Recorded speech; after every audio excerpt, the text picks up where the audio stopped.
செய்வதெல்லாம் என்று சொல்வதற்கு காரணம், அந்த கேஸ் பலூனுக்குள்ள இருப்பது கர்த்தருடைய டிஎன்ஏ, உள்கட்டமைப்பு. ரட்சிக்கப்பட்டவங்களோ அல்லேலூயா சொல்ல மாட்டீங்களா?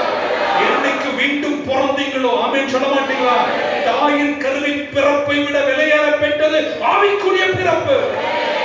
அந்த அடையாளத்துக்காக ஒரு அல்லேலூயா சொல்ல மாட்டீங்களா? நீங்கள் தேவ பிள்ளைகள். ஆமென்.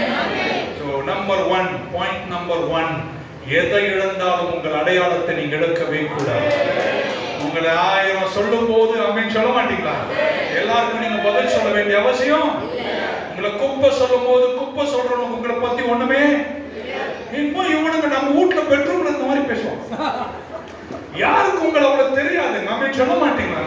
உங்களை தெரிஞ்ச அம்மா அப்பாவை விட என் ஆண்டவர் உங்களை நன்கு அறிந்தவர். பவுல் எப்படி தெரியுமா சொன்னார்? கண்கள் காணவில்லை, காதுகள் கேட்கவில்லை, இருதயங்கள் யோசிக்கவில்லை, நான் உங்களுக்கு ஆயத்தம் பண்ணி இருக்கிறேன் மகத்துவங்கள் எதற்கான. அவர்தான் தெரியுமா? உங்களை சுற்றி இருக்கிற கண்களுக்கும் வாய்களுக்கும் மூக்குகளுக்கும் உங்களை தெரியாத உங்களை உண்டாக்கினவருக்கு தான் உங்க அடையாளம் தெரியும். கர்த்தருக்குள் நான் ஜெயிப்பேன்னு சொல்றவங்கலாம் ஒரு அல்லேலூயா சொல்ல மாட்டீங்க. இப்படி சொல்ல போற ஒரு ஆமையோடு முடிக்கிறேன். என்னை பலப்படுத்துகிற கிறிஸ்துவினாலே என்னால் எல்லாவற்றையும் செய்ய எனக்கு. நம்பர் 2, இந்த வருஷத்துல 2வது நீங்க ஒண்ணு செய்யணும். உங்க பலிபீடத்துல அக்கினி அவியாமல் காத்துக்கொள்ளுங்கள். 2 முறை சொல்வேன், ஜெபமே ஜெயம். ஜெபிக்கிறவங்களா இருங்க. லேவியராகமம் 6, 12, 13 கூடி வாசிக்கிறோம். And the fire upon the altar shall be burning in it. அந்த நெருப்பு பலிபீடத்தில் இருந்து கொண்டிருக்கும். அது ஒரு நாளும் அவிக்கப்படக்கூடாது. ஆசாரியன் அதன் மேல் விறகை எரித்துக் கொண்டிருப்பார். அதன் மேல் பலிகள் செலுத்தப்படும். அதன் மேல் தகன பலிகள் வைக்கப்படும். The fire shall be ever burning upon the altar. It shall never go out. எந்த நாளுமே ஜெபிக்காம ஒரு நாளை தொடங்காதீங்க. கர்த்தரோடு ஜெபிக்கிறவர்களா இருந்து பாருங்கள். உங்க வாழ்க்கை வெற்றியா இருக்கும். ஹalleluya. நான் நினைக்கிறேன் நம்ம நிறைய வீழ்ச்சிகளுக்கே காரணம் நம்ம ஜெப குறைவு தான். ஜெபியுங்கள். ஆமென். இடைவிடாமல் ஜெபியுங்கள். மனிதர்கள் ஜெபிக்க கடவர்கள். என்னை நோக்கி கூப்பிடு, நான் உனக்கு மறு உத்தரவை கொடுப்பேன். நீ அறியாதது உனக்கு எட்டாததுமான ஜெபம் பண்ணிட்டே இருங்க. உங்களுக்காய், உங்கள் சந்ததிகளுக்காய், உங்கள் தொழிலுக்காய், உங்க வியாபாரத்திற்காய், உங்க சபைக்காய், உங்க எதிர்காலத்திற்காய் ஜெபிக்க மறக்காதீர்கள். எதை மறந்தாலும் கர்த்தர் ஜெபம் மறக்க மாட்டார். எங்க அம்மா சொன்னாங்க, அதுக்கு வேத ஆதாரங்களை நான் தேடிட்டு இருக்கேன். ஒரு நாள் அதை வந்து சொல்லுவேன். எங்க அம்மா இப்படி சொன்னா என்கிட்ட, டேய் நான் இன்னைக்கு இருக்கிறேன், சீக்கிரம் செத்து போயிடுவேன், ஆனா உன்னை கேட்டுக்கோ, உனக்காக நான் ஜெபிக்கிறேன் பார். டெய்லி காலையில முட்டிக்கால இருந்து கண்ணீர் வடிச்சு ஜெபம். நீ எங்கேயோ போய் 20 வருஷம் பின்னாடி நான் இருக்க மாட்டேன் உயிரோடு. நீ ஒரு பிரச்சனையை சந்திக்கும் போது என் ஜெபம் அங்க வந்து உனக்கு நிற்கொண்டா சொல்ல மாட்டீங்க. அவ்வளவு வல்லமை மிக்கதுங்க ஜெபம். கர்த்தர் அங்க வந்து அந்த ஜெபத்திற்கு பதில் தந்து உன்னை சந்திக்க வந்து நிற்பார். ஜெபமே ஜெபிக்கிறவர்களா இருங்கள். ஆமென். இந்த வருஷம் எல்லா மாதத்தினுடைய போகும்போது ஜெபிங்கள். டிசம்பர் 31ஆம் தேதி ராத்திரி அண்ணன் உங்களை எல்லாம் கூப்பிட்டு நியூ இயர் சர்வீஸ் நடத்தும் போது உங்கள் சாட்சிகள் பலத்ததா இருக்கட்டும். முடியாதுன்னு சொன்னது நீங்க முடிக்க போறீங்க. என்னை நோக்கி கூப்பிடுன்னு சொன்னவங்க நீங்க ஜெபித்துக் கொண்டிருங்கள். வெற்றி நிச்சயம், விடுதலை சத்தியம்.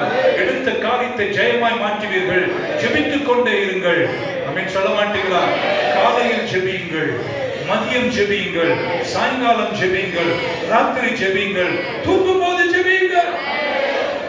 தூங்கும் போது எரும மாடு வருது பாஸ்டர் கனவுல, இல்ல உங்க ஆழ் மனது கூட ஜெபிக்கணுங்க. வசன தியானத்தோடு தூங்குங்கள். உங்களுக்கு தெரியாமலே உங்கள் ஆத்மா கர்த்தரோடு உறவாடட்டும். ஆமென். இல்லையா சொல்ல மாட்டேன். ஜெபிக்கிறவர்களா இருங்கள். ஆமென். நம்பர் 3, மூன்றாவது, இந்த வாழ்க்கையில் நம்ம வெற்றி பெற்று ஒரு தூரத்தில் நிறைவிலும் மகத்துவத்திலும் வாழ வேண்டுமானால் நீங்கள் கற்றுக்கொள்ளுகிறவர்களாகவே இருங்கள். இதுக்கு மேல ஆமென் வராதுன்னு தெரியும். Keep learning. ஆமென். சொல்லட்டுமா? பவுல் சொன்னார், எல்லாத்துக்கும் வசனம் இருக்கு, நேரம் நமக்கு இல்லை, அதான் பிரச்சனை. கண்டிப்பா இன்னைக்கு வந்ததுக்கு அப்புறம் நினைக்கிறேன் பாஸ்டர்ஸ் மீட்டிங் கண்டிப்பா நான் திரும்ப வரணும். ஓகே, கற்றுக்கொள்ளுங்கள். பவுல் என்ன சொன்னாரு? எல்லாம் தெரியும் என்று நினைக்கிறாய் என்றால் நான் உங்களுக்கு ஒன்று சொல்லுகிறேன், ஒன்றுமே ஆமென் வரல. சர்ச்சுக்கு போறீங்களா? ஆமென் சொல்ல மாட்டீங்களா? பைபிளை தொடங்க. ஆமென். படிங்க, எழுதுங்க, திரும்ப எழுதுங்க, படிங்க, எழுதுங்க. ஆமென். கற்றுக்கொண்டே இருங்கள். பைபிள் மட்டுமல்ல, வாழ்க்கையினுடைய எல்லா பங்குகளையும் கற்றுக்கொள்ளுங்கள். ஒரு தொழில் இருக்குங்களா, அந்த தொழிலுடைய A to Z கற்றுக்கொள்ளுங்கள். ஒரு வேலை இருக்கு, அந்த வேலையில சிறந்தோங்குங்கள். நீங்க செய்வதை எல்லாத்தையும் கற்றுக்கொள்ளணும். ஏன்னா knowledge is very powerful. என்ன நல்லா பாருங்க, நான் முடிக்கிறேன். நான் இந்த தூரம் உயர்ந்துட்டேன்னு வைங்களேன், இந்த தூரம் உயர்ந்ததுக்கு அப்புறம் இதுக்கு மேல என்னால உயர முடியலன்னு என்ன அர்த்தம்? அதுக்கு மேல உயரக்கூடிய அறிவு எனக்கு இல்லைன்னு அர்த்தம். ஆமென் சொல்ல மாட்டீங்களா? நீங்க உயர்ந்தே இருக்கணும்னா அறிவை வளர்த்துட்டே தான் இருக்கணும். ஆமென். இப்போ நீங்க இதுக்கெல்லாம் ஆமென் சொல்ல மாட்டீங்க. கண்ணீர் துடைப்பார் கலங்காதே மகனே தான் நீங்க ஆமென் சொல்வீங்க. ஆனா அதை விட இது ரொம்ப முக்கியம், அறிவு இருந்தா தான் ஜெயிக்க முடியும். சாலமோன் ஞானிய கன்சல்டன்சி பண்ணுவார். அவர்கிட்ட வந்து கேட்பாங்க, இது எப்படி செய்யணும், என்ன செய்யணும், ஆலோசனை கேட்பாங்க. அந்த ஆலோசனை கேட்கிறவங்க ராஜாக்கள், ஷீபா ராணி, ஆமென், அரபிய ராஜாக்கள், ஷேக்குகள்லாம் வருவாங்க. வரும்போது எப்படி தெரியுமாங்க, லாரி கணக்கில் கோல்டு கொடுத்துட்டு போவாங்க. அந்த கன்சல்டன்சி ஃபீஸ் சொல்ல மாட்டேங்க. அங்க உட்காந்து பேரெல்லாம் சொல்லுங்க. அவருடைய அறிவாற்றல் எப்படி இருந்துச்சுன்னா, அவர் கட்டியிருக்கிற அரண்மனை, அதனுடைய திரைகள், அதனுடைய அழகு, அதனுடைய அமைப்பு, அந்த வேலைக்காரரை நடத்துகிற விதங்கள், அந்த அமைப்பை பார்க்கறதுக்கே ராஜாக்கள் வந்தார்களாம். அந்த அளவுக்கு அறிவாற்றல் உள்ளவராக இருந்தார். காரணம், அவர் அறிவை எல்லா விதத்திலும் வளர்த்து கொண்டே வந்தார். ஆமென்.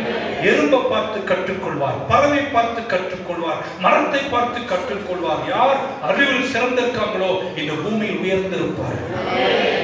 In all your getting, get knowledge. Amen. சொல்ல மாட்டீங்களா? Praise the Lord. மன்னிக்கணும், உங்க பிரசங்கத்தை மாத்துங்க. ஆமென் சொல்ல மாட்டீங்களா? 30 வருஷம் முன்னாடி பண்ண பிரசங்கத்துக்காய் நன்றி. இன்னைக்கு அதை இன்னும் ஒரு அளவு கொண்டு போங்க. சொல்லுங்க, பரிமாற்றங்களை கொண்டு வாங்க, தொழில வித்தியாசத்தை கொண்டு வாங்க. தமிழ் இப்படி சொல்வது வழக்கம், ஒன்றே செய், அதை நன்றே செய், அதை தேர்ச்சி பெறும் வரை செய், அதில் சிறந்தோக்கும் வரை செய், அதில் எஜமான நாகும் வரை செய். பாஸ்டர் ஆனிவர்சரிக்கு வாக்குத்தத்தம் கொடுப்பீங்கன்னு நினைச்சேன், அடுத்த வாரம் வந்து கொடுக்கிறேன். சொல்ல மாட்டீங்க. நீங்கள் அப்படி வாழ வேண்டும். ஆமென். பொருளாதாரத்தை குறித்து கற்றுக்கொள்ள வேண்டும், உங்கள் ஆரோக்கியத்தை குறித்து கற்றுக்கொள்ள வேண்டும். ஆமென் சொல்ல மாட்டீங்களா? சுகர்னா என்னன்னு கத்துக்கோங்க. ஆமென். நல்ல சுகர் 430 இருக்குது, அவ்வளவு சக்கரை போட்டு காப்பி குடிக்கிறீங்களா? நியாயமா? இது ஆமென் வரா பாருங்க. ஏன் சுகர் வருது, ஏன் வரக்கூடாது, எல்லாத்தையும் கத்துக்கோங்க. ஆமென் சொல்ல மாட்டீங்களா? Line upon line, precept upon precept, இங்க கொஞ்சம் அங்க கொஞ்சம் அறிவை சேர்த்துட்டே வாங்க. ஆமென். கவனிப்புள்ளவர்களாக இருங்கள். கர்த்தர் ஒரு பெரிய செய்தியை எரேமியாவுக்கு சொல்லணும். என்ன பண்றாரு, ஒரு வீட்டுக்கு கொண்டு போய் சொல்றாரு, அங்க பாருனார், என்ன இருக்குனாரு, குயவனார், என்ன பண்றார், பானைனார், இப்ப என்ன பண்றார், உடைஞ்சிச்சு, இப்ப என்ன பண்றார், உருவாக்குகிறார். அந்த ஒரு செய்தியை பார்த்தார் பாருங்க எரேமியா. இன்னைக்கு அது எத்தனை ஆயிரம் பாடல்கள். கவனிப்பு, அப்சர்வேஷன், நாலேஜ். ஆமென் சொல்ல மாட்டீங்களா? எங்க போனாலும் கண்ணை திறந்து வைங்கோ. எல்லாமே எல்லாரும் உங்களுக்கு சொல்லி தர மாட்டாங்க, நீங்க தான் கற்றுக்கணும். இப்படி சொல்ல போற எல்லாரும் ஏகோபித்து ஆமென். அடுத்த வருஷம், இந்த ஒரு வருஷத்துல உங்க அறிவில் நீங்கள் இன்னொரு பரிமாணம் வளர்ப்பீர்கள். Increase your knowledge. Hallelujah. Amen. நீங்கள் அப்படி பிரகாசிக்கிற கிருபைக்கு வருவதற்கு இந்த சபையில் இருக்கிற இளைய பிள்ளைகள்லாம் இந்த தேசத்தின் முள்ளில் நிற்கணும். ஆமென். பைபிள் இப்படி சொல்லியது 127, கற்பத்தின் கனி கர்த்தரால் வரும் சுதந்திரம். அதுக்கு கீழே கடைசியில் சொல்றாரு, உன் பிள்ளைகள் ஒளிமுக வாசலில் சத்துருக்களோடு என்ன செய்வார்களா, போராடுவார்கள், பேசுவார்கள். இந்த வார்த்தைக்கு உண்மையான எப்படி அர்த்தம் என்ன தெரியுமாங்க? தேசத்துடைய கவுன்சில் இருக்கு பாருங்க. கவுன்சில் அப்படின்னா சட்டமன்றம் அல்லது என்ன சொல்லலாம், பாராளுமன்றம். அந்த கவுன்சில் கூடும் போது உங்க பிள்ளைங்க அதன் நடுவில் இருந்து பேசுவார்களா? ஒரு அல்லே சொல்ல மாட்டீங்களா? பெற்றோரை இந்த ஆண்டு விழாவில் உங்களை ஆசீர்வதிக்கிறேன். உங்க கற்பத்தின் கனிகள் எல்லாம் லேசானவர்களா இருக்கக்கூடாது. திருச்சபையிலும் இப்படிப்பட்டவங்க இருக்கிறார் என்ற சரித்திரம் எழுதி தீர்க்கப்படுகிற நாள் திருச்சபைக்கு வருவதாக. அறிவாற்றல், knowledge is very powerful. உங்க சந்ததிகளை நான் ஆசீர்வதிக்கிறேன். அவங்க ஒளிவு மர கன்றுகள், அவங்க பலத்த ஜாதி, அவங்க செம்மையான வம்சம், அவங்க ஒளிமுக வாசலில் சத்துருக்களோடு போராடுவார்கள். கற்றுக்கொள்ளுங்கள். ஆமென். கத்துக்கொள்ளணும்னா தாழ்மை ரொம்ப அவசியம். ஆமென் சொல்ல மாட்டீங்க? எனக்கு தெரியாதுன்னு சொல்றதுக்கு எத்தனை பேர் ஆயத்தமா இருக்கீங்க? அங்கதான் நீங்க முதல் கத்துக்கிறீங்க. எனக்கு தெரியாது, எல்லாம் தெரியும் பாஷ. நீ கத்துக்க போறது எனக்கு தெரியாதுன்னு சொல்றீங்களோ, இன்னும் நீங்க கத்துக்கிறீங்க. சாலமோன் லெவலுக்கு வந்ததுக்கு அப்புறம் அங்க போய் சொல்லுங்க எனக்கு தெரியாதுங்க, இன்னும் கொஞ்சம் சொல்லுங்க அப்படின்னு கத்துக்கொள்ளுங்க. ஆமென். உங்க காலியான பக்கெட்ல இன்னைக்கு ஒரு துளியாவது விழுவதாக.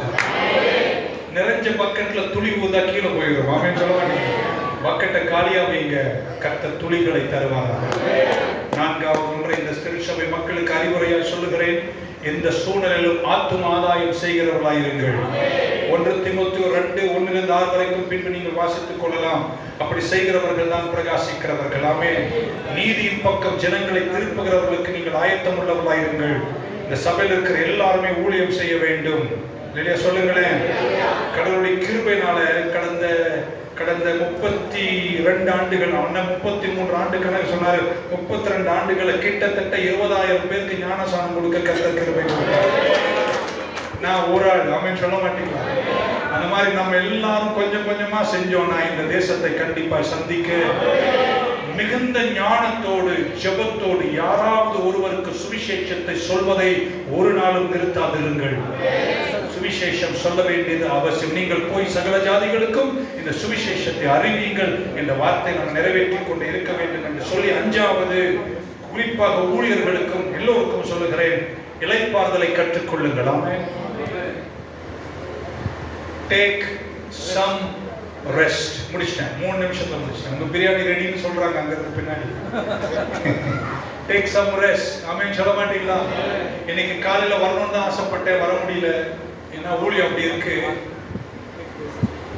நிறைய கூட்டங்கள் எல்லா நாளும் பேசிட்டு இருக்கேன். நான் பேசாத நாளே இல்லை. ஏன்னா சாலமோனே அப்படி தெரியும். சண்டே மட்டும் 5 சர்வீஸ் பேசுறேன். சனிக்கிழமை 1, சாட்டர்டே சண்டே மட்டும் 6 சர்வீஸ்ல பேசுறேன். ஆமென். இருந்தாலும் என் தொண்டையை ஓரளவுக்கு மெயின்டைன் பண்ணி அப்படியே போயிட்டு இருக்கேன். ஆராதனையும் பண்றேன், செய்தியும் கொடுக்கிறேன். ஸோ ஆமென். கொஞ்சம் இளைப்பாற கற்றுக்கொள்ளுங்கள். முடிச்சிட்டேன். நிறைய பேசணும், பட் நேரம் இல்லை. 6 நாள் கர்த்தர் வேலை செஞ்சாராம். ஆமென். 7வது நாள் அதை அப்படி திருப்பி போட போறேன். வேலை செய்யாதவங்க தூங்காதீங்க. வேலை செஞ்சதுக்கு அப்புறம் தான் என்ன செய்யலாம். நிறைய பேர் எந்த வேலையும் செய்யாம ஆமென் டெய்லி 12 ஹவர் தூங்குறீங்க. சோம்பேறிகளை கர்த்தர் வாழ வைப்பதில்லை என்பது பணிவன்புடன் தெரிவித்துக் take rest but work hard. நல்லா உழைக்கணும், நல்ல இளைப்பாறணும். நீங்கள் இளைப்பாறுதலோடு செய்வீர்கள், ஆனால் உங்கள் வாழ்க்கை வெற்றியாக இருக்கும். இயேசுநாதர் ஒரே ஒரு எக்ஸாம்பிள் சொல்லிட்டு போயிடுற. 5 அப்பம் 2 மீனை கொண்டு 5000 பேரை போஷிக்கிறாரு. வேகமான ஊழியம். இயேசு 3 வருஷத்துல எல்லாத்தையும் முடிச்சு கால்வரைக்கு போய் பரலோகம் போனோம். ஸ்பீட்ல போறார். ஏன்னா 30 வருஷம் அவர் எங்க போனான்னு தெரியல. 12ல இருந்து 30 வரைக்கும் பைபிள் சைலண்டா இருக்கு. எல்லா விஷயத்தையும் சொல்லவில்லை. வேத நிபுணர்கள் எல்லாம் இயேசுவினுடைய காலங்கள் 12ல இருந்து 30 வரைக்கும் என்ன ஆச்சுன்றத அலசி பார்க்கறாங்க. நிறைய டிபேட்ஸ் இருக்கு. அதுக்குள்ள நான் வரல. 30ல இருந்து 33 வரைக்கும் வேகமா ஊழித்து முடிக்கணும். 5 அப்பம் 2 மீனை கொண்டு 5000 பேரை போஷிக்கிறாரு. 5000 பேர்னா 5000 அல்ல, 20,000 பேர். 20,000 பேர் இன்னைக்கு நீங்க ஒரு 12 பேர் போஷிச்சிருக்கேன் சொல்லுங்க, உடம்பு எப்படி இருக்கு? நான் பண்ணியிருக்கேன், ஆயிரக்கணக்கு போஷிச்சிருக்கேன், இடுப்புல கயிறு கட்டி போஷிச்சிருக்கேன். ஆனா அன்னைக்கு ராத்திரி எத்தனை மணி நேரம் தூங்கினாலும் களைப்பு தீராத அளவுக்கு பண்ணியிருக்கேன். அவ்வளவு முடிச்சுட்டு சீஷருங்க நினைச்சிருப்பாங்க 12 கூட மிச்சம் இருக்கையா, இந்த கரையோரத்துல பீச்லயே படுத்துக்கிட்டு கொஞ்சம் சாப்பிட்டு இந்த பக்கம் சங்கரா மீன் அந்த பக்கம் பிரெட்டு கிடைக்காது, வண்டியில ஏறாங்க. மறுகரைக்கு நான் போகணும். ஏன்னா கதரனஸ் கல்லறையில ஒருத்தன் தன்னை காயப்படுத்தி உட்கார்ந்து இருக்கிறான். அவனை சந்திச்சாதான் அந்த கதரனஸ்க்கும் மற்ற பகுதிகளுக்கும் எழுப்புதல் போகும். வண்டியில ஏறுன்றாரு. வண்டியில ஏறினா கப்பல்ல ஏறினா அது நிம்மதி இருக்கா? மிகப்பெரிய புயல். ஆமென். ஆனா அந்த புயலின் நடுவுல இயேசுநாதர் சொல்றாரு, நீங்க ஆடிட்டே வாங்க, நான் தூங்கிட்டே வரேன். வாய்ப்பு கிடைச்ச போது இளைப்பாறுகிறார். ஆமென் சொல்ல மாட்டீங்க. He takes some rest because he needs to do the next ministry. ஆமென். வாழ்க்கையில நல்லா உழைக்கணும், நல்ல இளைப்பாறுதல். இளைப்பாறுதல் அற்று ஊழியத்தில் ஓடி உடம்ப கெடுத்து, ஆமென் சொல்ல மாட்டீங்களா, டயாலிசிஸ் வரைக்கும் போகாதிருங்கள். உங்க உடலை நீங்க தான் பார்த்துக்கணும். சொல்லிக் கொடுக்கிற ஒரே பாசம் தான். ஆமென் சொல்லுங்க. Take care of your health. Amen சொல்ல மாட்டீங்க. அடுத்த வருஷம் நம்ம வரும்போது உங்களுடைய கம்ப்ளீட் பாடி பாராமீட்டர்ஸ் வேற லெவல்ல வச்சுக்கணும். ஆமென். சுகர் நார்மலா இருப்பதாக, கொலஸ்ட்ரால் அங்க வைங்க, இதை தாண்ட மாட்டாடான்னு சொல்லு. உடம்ப பார்த்துக்கணும், இளைப்பாருங்கள். தப்பா எடுத்துக்க மாட்டீங்கன்னா வருஷத்துக்கு ஒரு முறை பாடி செக்அப் பண்ணுங்கள். போச்சுரா, இருக்கிறாமேன்னு போச்சு. ஷோ, நாங்களும் ஆஸ்பத்திரிக்கெல்லாம் போக மாட்டோம். சும்மா நடிக்கிறீங்க. பண்ணுங்க. I mean, go to the hospital, go to the doctor, have a good checkup. ஏன்னா கடவுள் தந்த இந்த ஊழியத்தை நான் அந்த வரைக்கும் செய்யணும். எனக்கு தெரியாது எவ்வளோ வருஷம் எனக்கு கடவுள் வச்சிருக்காரு. ஆனால் அண்ணனுடைய 100வது பிறந்த நாளுக்கு நான் வருவேன். அதில் ஒரு போராம பாருங்க. நிறைய சொல்லிடுங்க மக்கள். And finally I close. 6வது சொல்லி முடிக்கிறேன். நல்ல ஒரு வார்த்தையை பிலிப்பியர் திருச்சபைக்கு அப்போஸ்தலனாகிய பவுல் சிறையிலிருந்து கொண்டு எழுதுகிறார். வசனம் சொல்லலாம், நேரம் உங்களுக்கு தெரியும். சந்தோஷமாயிருங்கள். மீண்டும் சொல்லுகிறேன், மாத்தி போட்டுமா, சுடுமூஞ்சியா இருங்கள். உள்ளதும் உங்களை விட்டு என்ன செய்யும், போயிருங்க. கர்த்தருக்குள் மனமகிழ்ச்சியா இருங்கள். இதய வேண்டுதலெல்லாம். ஒரு குடும்பத்தின் வெற்றி நான் தெரியுமாங்க, புருஷன் மனைவி இணைக்கப்பட்டு போகிற, கரையை நோக்கி போகிற அந்த பாதையில் பல சவால்களை சந்திக்கும் போதும் மனைவி ஒருத்தர் என்கிட்ட போன வாரம் சொல்ல, ஐயா அவளை தாங்க முடியலன்னாரு. என்னையான்னாரு, ஆல் இந்தியா ரேடியோ மாதிரியும் போயிட்டு இருக்கேன் அப்படின்னா. ஆல் இந்தியா ரேடியோவா இருந்தாலும் ஆமென், அவளை சகித்து கொண்டு கரம் கோர்த்து மகிழ்ச்சியோடு தான் நீங்க கரை சேர வேண்டும். ஒரு குடும்பத்தில் மகிழ்ச்சி இருந்தால் அது தூதர்கள் தங்கும் பரதீசா. ஒரு குடும்பத்தில் மகிழ்ச்சி எடுப்பட்டால் அது பிசாசு தங்கும் நரகம். உங்க குடும்பத்தை பார்த்து இப்படி சொல்றேன், மகிழ்ச்சியாயிருங்கள், சந்தோஷமாயிருங்கள். மீண்டும் சொல்லுகிறேன், சந்தோஷமாயிருங்கள். ஞானி என்ன தெரியுமா சொன்னாரு, மகிழ்ச்சி ஒரு ஔஷதம். அந்த நம்ம கொஞ்சம் மாற்றி சொல்லமா, மகிழ்ச்சி ஒரு டாக்டர். அந்த டாக்டரை டெய்லி சந்தியுங்கள். உங்கள் உடலும் நல்லா இருக்கும், நீங்கள் ஆரோக்கியமும் நல்லா இருக்கும், நீங்கள் வெற்றியா இருக்கும். அந்த பவுல் சொன்னார், சந்தோஷமா இருங்கள். மீண்டும் சொல்லுகிறேன். எங்கிருந்து பவுல் எழுதுகிறார்? சிறையிலிருந்து. சிறையிலிருந்து யாருக்கு எழுதுகிறார்?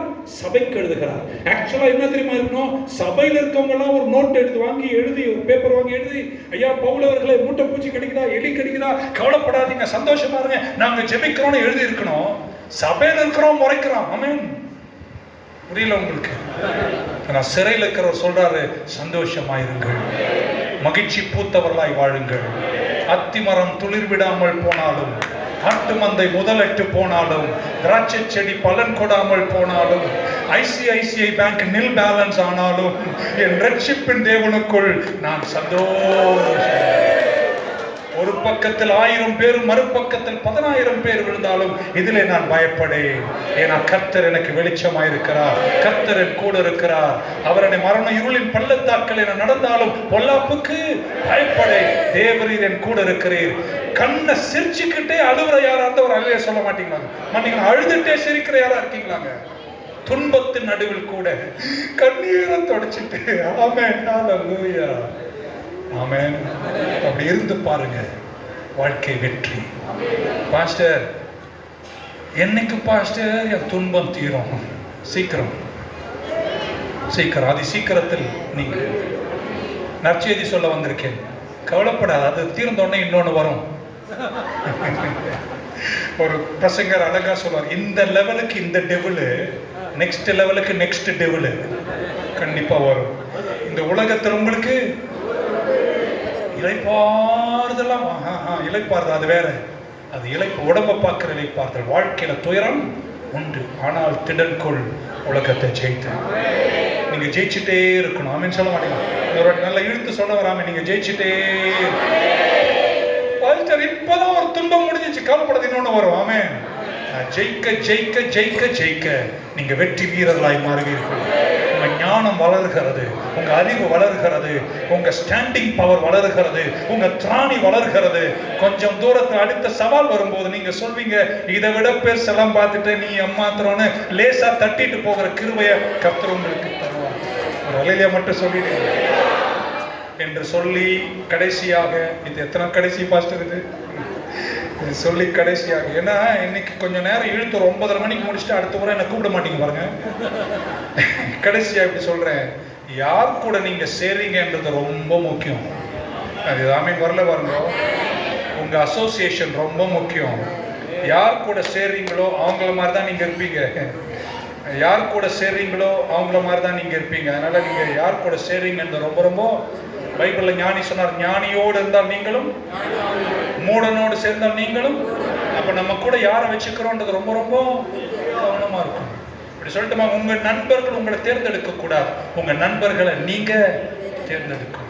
இல்லையா? சொல்ல மாட்டீங்களா? மன்னிக்கணும். மூணு பைத்தியக்காரங்க ரோட்ல போறாங்க. இந்த 3 பேருக்கு நடுவில் நான் போனேன் வைங்களேன், என்ன சொல்லுவாங்க? பைத்தியம் சொல்லுவாங்க. 4 ஞானிகள் போறாங்க, அவங்க நடுவில் நான் போனேன் என்ன சொல்லுவாங்க? ஞானின்னு சொல்லுவாங்க. என்பது போல நீங்கள் ஞானம் உள்ளவர்களாக தேர்ந்தெடுக்கக்கூடியவர்களை தேர்ந்தெடுக்கக்கூடிய கிருபை தந்து ஞானத்தோடும் வெற்றியோடும் கரை சேர வேண்டும் என்று சொல்லி ஆமென் சொல்ல மாட்டீங்களா? கடைசி வார்த்தை லாஸ்டா ஒண்ணு சொல்லாம போயிடக்கூடாது. ஜெயிக்கிறவங்கள ஒரு ஆமென் சொல்லுங்க. ஆமென். ஜெயிச்சு நிக்கணும்னா முக்கியமா ஒண்ணு, கோபத்தை எங்க வைக்கணுமோ அங்க வச்சிருந்தோம். எனக்கு கோபமே வரல அப்படின்னு சொன்னீங்கன்னா பொய் சொல்றீங்க. எனக்கே வருது, உங்களுக்கு வருது. பொய் நம்ம கோபம் நம்ம எல்லாருக்கும் வரும். ஆனா அதை வைக்க வேண்டிய இடத்துல வைக்கலனா கரை சேர்றது ரொம்ப ரொம்ப கஷ்டம். பாஸ்டர் பைபிள்ல மோசே முதல்ல கோல் எடுத்து கண்மலை அடித்தார், தண்ணி வந்தது. 2வது முறை கர்த்தர் சொன்னார், இப்போ நீ என்ன செய்யாத, அடிக்காத. கண்மலை பார்த்து பேசினார். கோபம் வந்து சொல்றார், இந்த ஜனங்களா அப்படின்னு சொல்லிட்டு அடிக்கிறார் பாருங்க கண்மலைய. அந்த கோபத்தால கர்த்தர் சொன்னாரு, மோசே கானானை பார்த்துக்கோங்க, மலை பிரதேசம் நல்லா இருக்கா? நல்லா இருக்கு, ஆனா நீங்க போக மாட்டேன்ட்ட. கோபத்தை மறந்து விடு தம்பி. முடிச்சிட்டேன். ஆமென் சொல்ல மாட்டீங்களா? கோபத்தை எங்க வைக்கணுமோ அங்க வச்சுட்டு நல்ல பிள்ளைங்களாக, நல்ல ஊழியர்களாக, வசனத்தின் மேல் வளர்ந்தவர்களாக வெற்றியை நோக்கி, கர்த்தர் உங்களை தாயின் கருவில் பொருத்தும் போது ஊழியத்துக்கு அழைக்கும் போது என்ன கரை காமிச்சாரோ அந்த கரையில் சேருகிற வரைக்கும் இடப்புறம் வலப்புறம் சாயமல் வெற்றியை நோக்கி நடைகளை உறுதிப்படுத்தி கொண்டு ஜெயத்தோடு செல்லுங்கள். கர்த்தர் உங்களை ஆசீர்வதிப்பார்.